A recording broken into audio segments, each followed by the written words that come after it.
Bab 4, Bersatu dalam Keragaman dan Demokrasi. Kita akan membahas 3 materi, yaitu 1. Ayat Al-Quran dan hadis tentang demokrasi. 2. Demokrasi dan syura dalam Islam. 3. Keterkaitan antara demokrasi dengan sikap tidak memaksakan kehendak.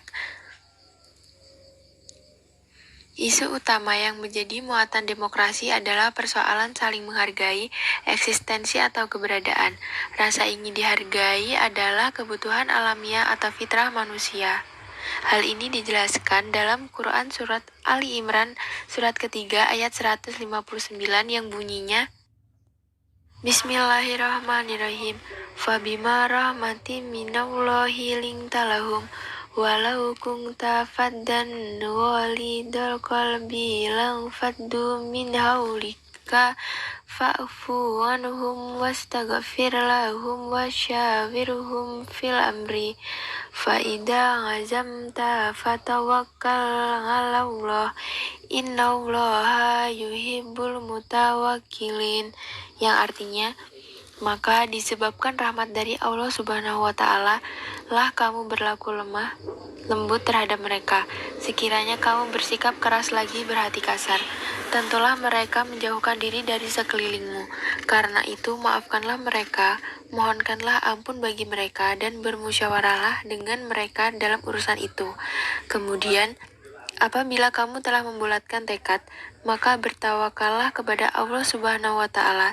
Sesungguhnya Allah Subhanahu wa Ta'ala menyukai orang-orang yang bertawakal kepadanya. Di samping ayat-ayat tersebut, terdapat hadis yang menegaskan bahwa Rasulullah SAW adalah orang yang paling suka bermusyawarah, seperti hadis berikut ini.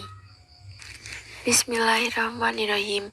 Dengan Abi Hurairah taqala, mara'aitu ahadan aksara masuratan li ashabihi min Rasulillah, yang artinya, dari Abu Hurairah, ia berkata, aku tak pernah melihat seseorang yang lebih sering bermusyawarah dengan para sahabat daripada Rasulullah SAW.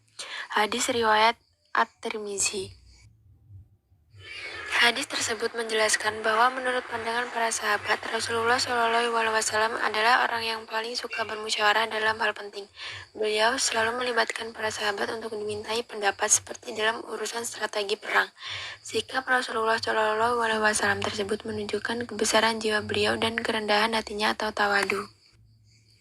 Meskipun memiliki status sosial paling tinggi dan begitu mulia di sisi Allah Subhanahu wa Ta'ala, sama sekali tidak membuatnya merasa paling benar. Musyawarah termasuk salah satu kebiasaan orang beriman. Hal ini dapat diterapkan dalam kehidupan sehari-hari seorang muslim. 2. Demokrasi dan syura dalam Islam. 1. Demokrasi. Demokrasi dipahami sebagai suatu konsep yang berkembang dalam kehidupan politik pemerintah, yang di dalamnya terdapat penolakan terhadap kekuasaan yang terkonsentrasi pada satu orang dan menghendaki peletakan kekuasaan di tangan orang banyak atau rakyat, baik secara langsung maupun dalam suatu perwakilan. 2. Syur'a. Menurut bahasa dalam Kamus Mu'jam Maqayis Al-Lughah, syur'a memiliki dua pengertian, yaitu menampakkan dan memaparkan sesuatu atau mengambil sesuatu. Adapun menurut istilah, beberapa ulama terdahulu telah memberikan definisi syur'a mereka, di antaranya 1. Ar-Raghib Al-Asfagani dalam kitabnya Al-Mufradat fi Gharib Al-Quran mendefinisikan syur'a sebagai proses mengemukakan pendapat dengan saling mengoreksi antara peserta syur'a. Ibnu Al-Arabi Al-Maliki dalam Ahkam Al-Quran mendefinisikannya dengan berkumpul untuk meminta pendapat. Definisi syur'a yang diberikan oleh pakar fikih kontemporer dalam Asy-Syura fi Zilli Nizami Al-Hukm Al-Islami diantaranya adalah proses menelusuri pendapat para ahli dalam suatu permasalahan. 3. Keterkaitan antara demokrasi dengan sikap tidak memaksakan kehendak. Demokrasi terbagi menjadi dua pandangan ulama, yaitu pertama menolak sepenuhnya dan kedua menerima dengan syarat tertentu. Menurut para ulama, Abdul A'la Al-Maudi secara tegas menolak demokrasi karena Islam tidak mengenal paham demokrasi yang memberikan kekuasaan besar kepada rakyat untuk menetapkan segala hal. Menurut Muhammad Iqbal, menurutnya demokrasi merupakan kekuasaan dari rakyat, oleh rakyat, dan untuk rakyat, telah mengabaikan keberadaan agama.